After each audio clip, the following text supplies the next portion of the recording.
বিপ্লবী সরকারের বিপ্লব আইন বিভাগে।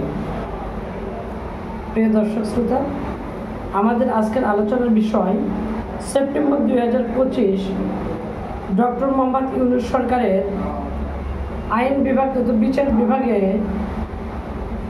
এমন পরিবর্তন সাধন করছে যেটাকে বিচার বিভাগে বিপ্লব বা বৈপ্লবিক পরিবর্তন বললে কোনো অংশেই ভুল হবে না। মোটা দাগে পরিবর্তন আনছে সেপ্টেম্বর মাসে 3টা মোটা দাগে পরিবর্তন। তার মধ্যে সবচেয়ে গুরুত্বপূর্ণ এবং বড় যে পরিবর্তন সেটি দায়রা আদালত এবং দেওয়ানি আদালত দুইটাকে ভিন্ন করছে। সাধারণ মানুষের জন্য আমি সহজ করে বলছি, জমি জমা বা অধিকার সংক্রান্ত বিচার হয় যে সমস্ত আদালত, সেগুলোকে সম্পূর্ণভাবে সেপারেট ভিন্ন করা হয়েছে। আর মারামারি সংক্রান্ত বিচার করেন যে সমস্ত বিচারক, সেগুলোকে আবার সম্পূর্ণভাবে আলাদা করছে। আগে একই সাথে একজন বিচারক জমি জমার মামলারও বিচার করতো, মারামারির মামলারও বিচার করতো। ফলে বিচারক একজন, কিন্তু মামলা দুই রকমের। ফলে মামলার সংখ্যাও শত শত না হাজার হাজার। একজন বিচারকের মাথার উপরে হাজার হাজার মামলা থাকতো। ফলে দেশের বিচার বিভাগে সাধারণ মানুষ যে অধিকার, সেই অধিকার থেকে অনেকাংশ বঞ্চিত হতো। সেই বিষয়কে কেন্দ্র করে মানুষকে নিশ্চিত আইন অধিকার প্রদানের জন্য ডক্টর মোহাম্মদ ইউনূস সরকার এরকম গুরুত্বপূর্ণ একটি কাজ করছে।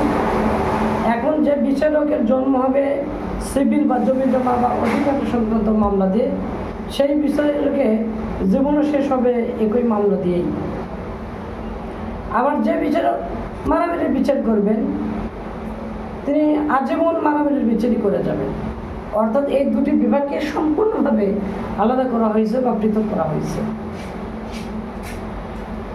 যে সমস্ত বিচারক জমি জমা বা অধিকারের মামলা পরিচালনা করেন, সাধারণত তাদেরকে জজ বলা হয়। আর এই জজদের ধাপ 5টি। প্রথম যে ধাপ সেটা বলা হয় সহকারী জজ, 2 নম্বর সিনিয়র সহকারী জজ, 3 নম্বর যুগ্ম দেওয়ানি জজ, 4 নম্বর অতিরিক্ত দেওয়ানি জজ, 5 নম্বর জেলা দেওয়ানি জজ। অপরদিকে মারামারির বিচার করবেন যে সমস্ত বিচারক, তারা আজীবন মারামারির বিচারই করবেন। তারা কখনো জমি জমা বা অধিকার সংক্রান্ত বিচার করতে পারবেন না, যেহেতু সম্পূর্ণভাবে ভিন্ন বা পৃথক করা হয়েছে। এই বিচারকগণ 2 ধরনের হবে। 1 ম্যাজিস্ট্রেট, 2 দায়রা জজ। এই ম্যাজিস্ট্রেটরা বিচার করবেন 10 বছর বা তার কম শাস্তি দেওয়া যায় এরকম মামলা। সাধারণত 7 বছর বা তার নিচের যে সমস্ত মামলার সাজা, সেগুলোর বিচার করবেন ম্যাজিস্ট্রেটরা। যখন 7 বছরের উপর থেকে মৃত্যুদণ্ড পর্যন্ত যাবে, তখন সেই বিচার করবেন দায়রা আদালত। যেমন যুগ্ম দায়রা আদালত 10 বছর পর্যন্ত সাজা এমন মামলা বিচার করবেন। অতিরিক্ত দায়রা এবং জেলা দায়রা আদালত মৃত্যুদণ্ড পর্যন্ত শাস্তি এরকম মামলা বিচার করবেন।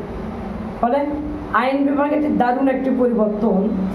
এই কার্যক্রম যে শুরু হয়, তাহলে কার্যক্রম শুরু থেকে 5 বছরের মধ্যেই এই দেশের মানুষ বিচার অঙ্গন থেকে সঠিক সুবিধা, অর্থাৎ এই কালক্ষেপণের যে বিড়ম্বনা ছিল, এটা থেকে অন্তত পরিত্রাণ পাবে। সেজন্য আমরা ডক্টর মোহাম্মদ ইউনূস সরকারকে অবশ্যই সাধুবাদ জানাতে পারি। সবাই ভালো থাকবেন। আল্লাহ হাফেজ।